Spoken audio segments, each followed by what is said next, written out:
Don't let that fine girl pass you by. Look real close, that strobe light. About to have a party, so let's get it started. Shake it up with the whole girl with a body. So it's Saturday right now. I'm doing absolutely nothing at all. When I wasn't doing YouTube on the side, which was anything that wasn't 3 months ago, I guess. Dude, weekends were like existential dread level shit.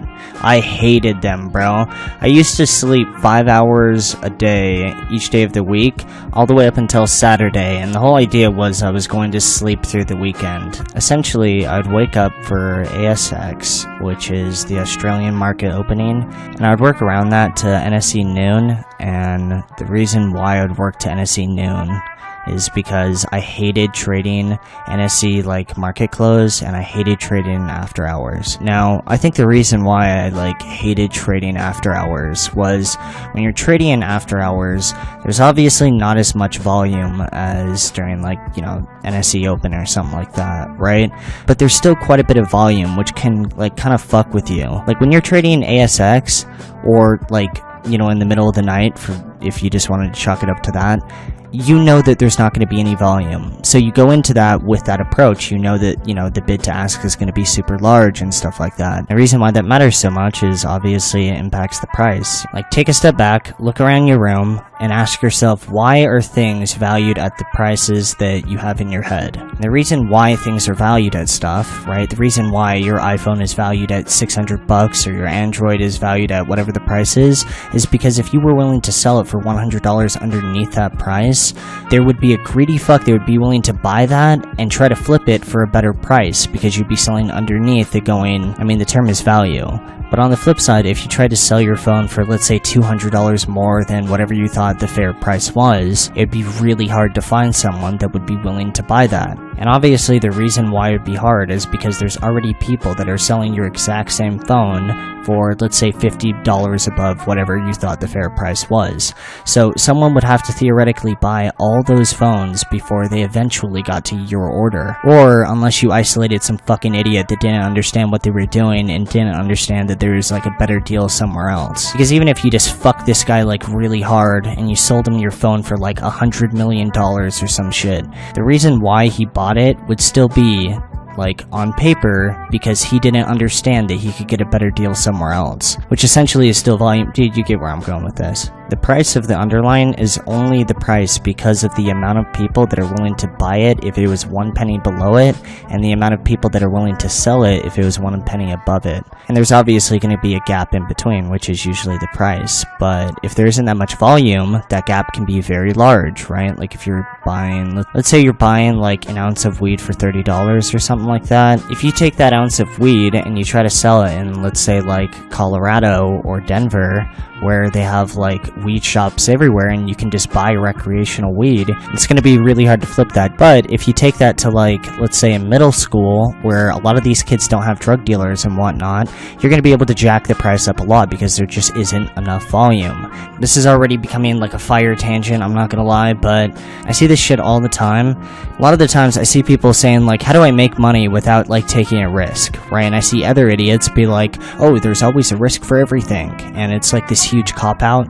Yeah, there is a risk with everything. But if your view on it is just oh, all things are risky, YOLO, dude, you're asking for a lot of fucking issues. If you're trying to flip something or make money off buying and selling something, yeah, how risky or your view of how safe whatever you're doing is should be your main concern. There shouldn't be anything else that should be more on your mind than not getting fucked. I know saying shit like this out loud sounds random or weird, right? Because there's so much motivational quotes and rap music that all center around just being a badass and whatnot. But don't ever forget, dude, anxiety and fear, those two things that sound super gay, that's your survival instincts. So yeah, keep that in mind. If you want to buy something, don't forget that the only reason why whatever you're buying is worth more than zero is because of all the people that are willing to buy underneath, or if it starts going up, the price that you originally got in, which is called your position. And the only thing keeping you away from making profit is all the people that are willing to sell above you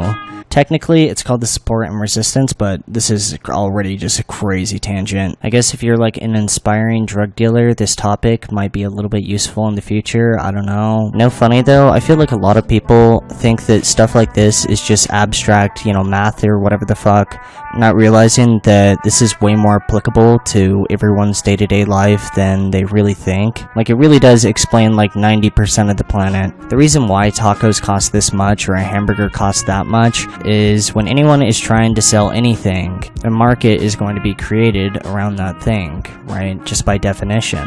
And if someone wants to buy something, there will be someone that shows up and wants to sell it. That's the way it goes. But when you take something and you run it through society, naturally people like trade it up and down, right? And obviously there's going to be swings in both directions, right? The price of tacos is going to go up, and if it keeps going up, a bunch of people are going to show up and start making more tacos and then sell them for cheaper. And then if the tacos get too cheap, people are going to start selling better tacos for more, and this just happens like indefinitely forever until it's called the invisible hand finally finds an equilibrium for the correct price of a taco, right?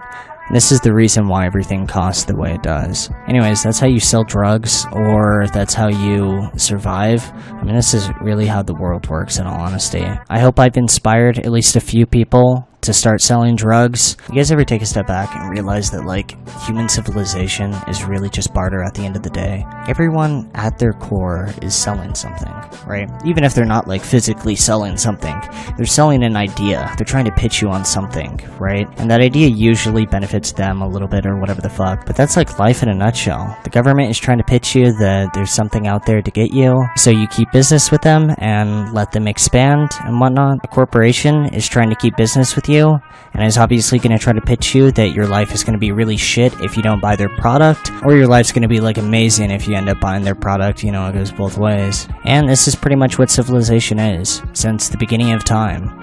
And, you know, I feel like when I say that, it sounds like so just like a big downer. Like, my little brother hits me up from time to time, and he's like, you know, you gotta teach me how to make some money. Teach me how, like, the world works. Teach me about the stock market. And I'll talk to him about, like, stuff like this, and he'll sit there and he'll be like, you know, that makes sense, but Jesus, that's kind of depressing.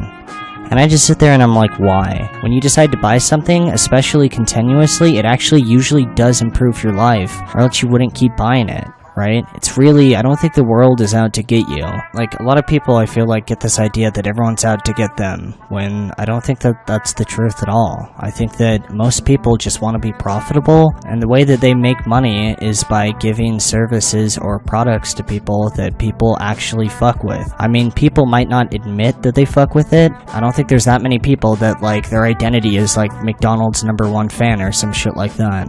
But clearly, people are fucking with whatever McDonald's is putting out, because I guarantee you, if everyone stopped eating McDonald's tomorrow, they wouldn't exist, bro. There's no other way of saying it. And, dude, even technically, me thinking out loud right now is technically barter, because I'm, like, trying to keep interest and stuff like that. Dude, everything at its core is barter. Dude, even sex is barter. Jesus Christ, what was even the start of this video? Oh, I hate weekends. I'm just gonna beat everyone to the joke, bro. I need to get a fucking life. Alright, I'm gonna get some food, though, because I'm hungry as shit, and I haven't even brushed my teeth yet, and I actually just woke up. Am I the only one that drinks coffee when they wake up and then brushes their teeth? I don't know, but I'm gonna go do that right now. Appreciate all the support on videos like this, and also on Always Lucky. That shit has been fire. Alright, I'm gonna get something to eat, bro. This is like taste in my mouth is fucking with me, and my voice is dead. If you're 15 years old, you should be spending $30 on an eighth of weed. Good luck, everyone. Have a great day.